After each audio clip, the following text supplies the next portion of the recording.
আজ আমি পটল চিংড়ি রান্না করব। তার জন্য দেখো পটলগুলো কেটে নিয়েছি, আদা গ্রেট করা আছে, আলু, টমেটো, কাঁচা লঙ্কা আর জিরে আর গরম মশলার গুঁড়োটাকে জলে ভিজিয়ে রেখেছি। আর এদিকে দেখো চিংড়ি মাছটাকে লবণ হলুদ মাখানো আছে। এবার এটাকে আমি তেলে ভাজবো। এদিকে সরষের তেল দিয়েছি, গরম হয়ে গেছে। এবার মাছগুলোকে দেবো কড়াইতে।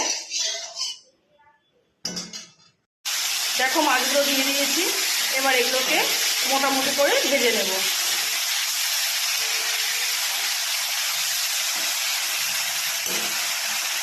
চিংড়িগুলো ভাজা হয়ে গেছে। এবার এগুলোকে আমি তুলে নিচ্ছি। কড়াইতে সরষের তেল দিয়েছি দেখো। এবার আমি জিরে ফোড়ন দিলাম।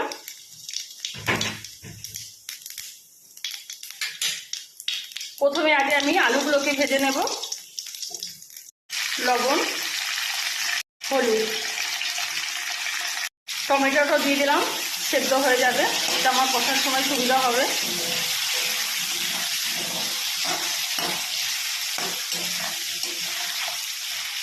আলুগুলো ভাজা হয়ে গেছে।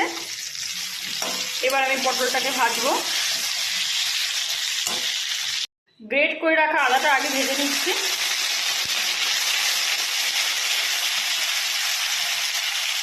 আদাটা ভাজা হয়ে গেছে। এবার আমি পটলগুলোকে দেব। লবণ, হলুদটা দেবো না, আমি পটল ভাজার সময় হলুদ দিই না, তাহলে তেলটা পুড়ে গিয়ে কালো হয়ে যাবে। এবার আমি ঢাকা দিয়ে রাখবো পটলগুলোকে। পটলগুলো ভাজা হয়ে গেছে। এবার আমি এর মধ্যে টমেটোটা আগে দেবো। টমেটোটা এবার এর সঙ্গে একটু মিশিয়ে দেবো।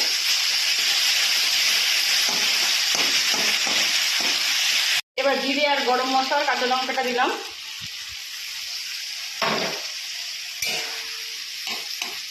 হলুদ।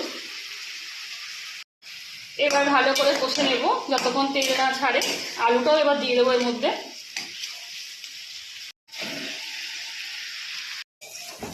কষানো হয়ে গেছে দেখো, তেলটাও হালকা হালকা ছেড়েছে এবং তেলটা একটু কম কম মতো হয়ে গেছে। এবার আমি জল দেব। একটু তেলটা পটলে টেনে নিয়েছে।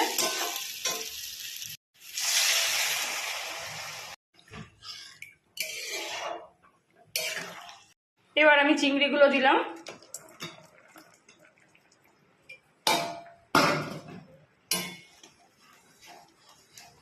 পটল চিংড়ি রান্না কমপ্লিট। দেখো বলেছিলাম না তেল কম কম লাগে, দেখো পটলে কেমন তেল টেনে নিয়েছে, দেখো তেল ভাসছে।